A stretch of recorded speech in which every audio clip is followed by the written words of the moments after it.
So have you come across any ancient scientific experiments or any ancient scientific techniques in the scriptures that you have been researching on?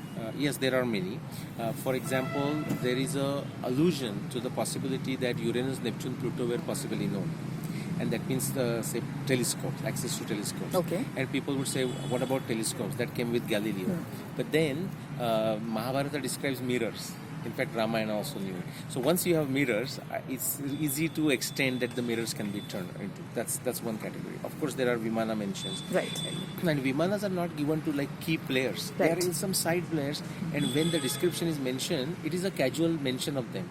Like somebody saying, oh, I have a phone, or I have a key. Then look at many of the births in Mahabharata. For example, Draupadi and Drushtadhyumna. We don't know exactly what it means, but there was a specific plan that Drupad wanted to defeat Dronacharya, and therefore he wanted to create this guy. And the Draupadi was a product of it, by the way. But what is said is they came from the Yajna. Okay. Now we don't know what it is. Drona himself, Drona, like a, we can translate that as a test tube. Yeah, Drona, right? Just soup kha sakte hain. So Dronacharya is from like that, and there are many. For example, Pandava's birth. Now, what is interesting is just this could be a coincidence, but maybe not. Pandava's birth, the Kunti had these prayers that she could see, and they get from a certain person. And now, just for a fun, the way these test tube babies are created, you know what the process is called? Just for fun, it may be coincidence. Parthenogenesis, and Kunti is a Prutha.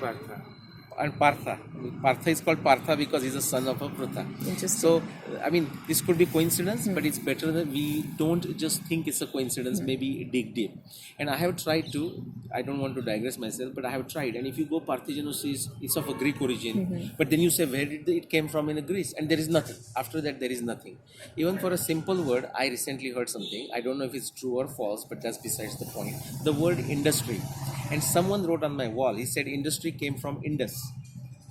Now whether that's true or false, fine. So I looked for a word and it said it's of a Latin origin. But then you go further and it says Latin of unknown origin. So it's very interesting what you find. And then Shastra and Astra, that's the last one. Right. So they use the word all the time, both Rama and Mahabharata and many other places, Shastra and Astra. To us, almost it feels like the Shastra. But what is somewhere I read is that Shastra is to defend yourself. And Astra is to also attack or to achieve a specific purpose. And Shastra, while they held it like a Dhanusha and arrow and a sword or so, Astra, as if like they didn't have it with them. When they needed, they could invoke it with a mantra and so on and so forth.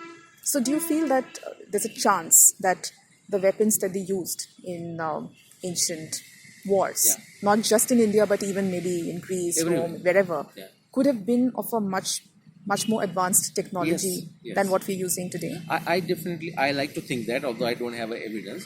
And possibly, if you look at the Mahabharata descriptions again, or even Ramayana, they were advanced in a slightly different fashion too. I mean, in terms of creating the chaos. Right. But chaos may not be advanced, But here it was many times they were specifically targeted. Take example of when Ashwatthama drew the weapon, and Brahmastra, and threw it, and now Arjuna sent it. Arjuna could take his back. Ashwatthama did not know how to take it back.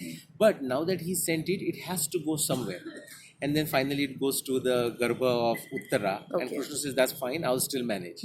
So it seems that although he couldn't take it back, he could still point it in a certain direction. So maybe these weapons were advanced in a sense of they could be targeted to an individual. Right. Without everyone else being affected. Okay. Thank you so much.